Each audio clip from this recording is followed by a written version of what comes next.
avec Annika et Jessica, mes deux filles, on a sauté sur notre bateau, on a quitté Brest et puis on a parti pour aller explorer Groenland, Svalbard, Spitsbergen.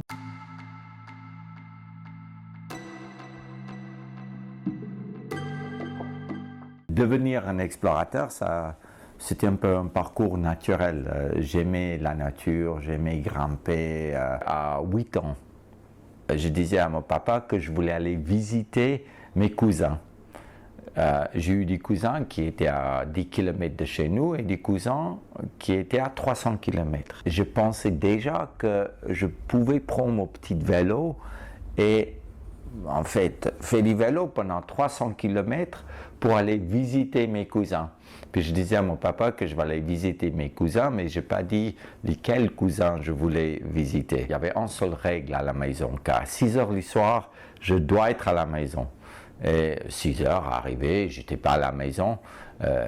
Puis c'était là où mon père il a appelé son frère en disant mais est-ce que Mike il a passé? Et puis il a dit non.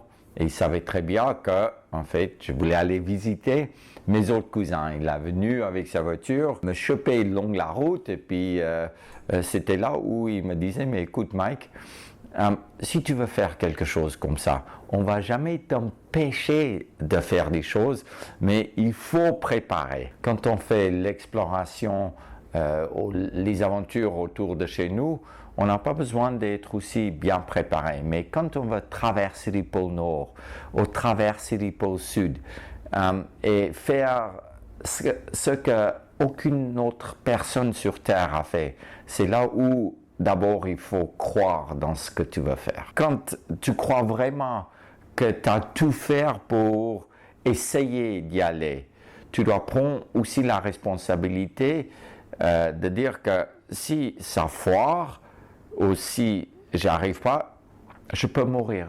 Et de rester dans la nature. Ça veut dire que le Covid nous permet aussi aujourd'hui de faire beaucoup plus qu'avant parce qu'il y a moins de bateaux sur la mer. On a créé une chaîne YouTube pour faire rêver en fait les gens qui étaient aussi confinés.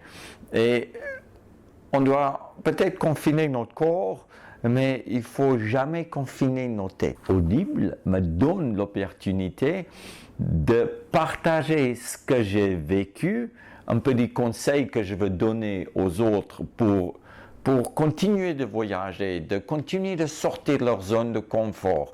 Et aussi un peu des conseils comment faire pour aller grimper des montagnes.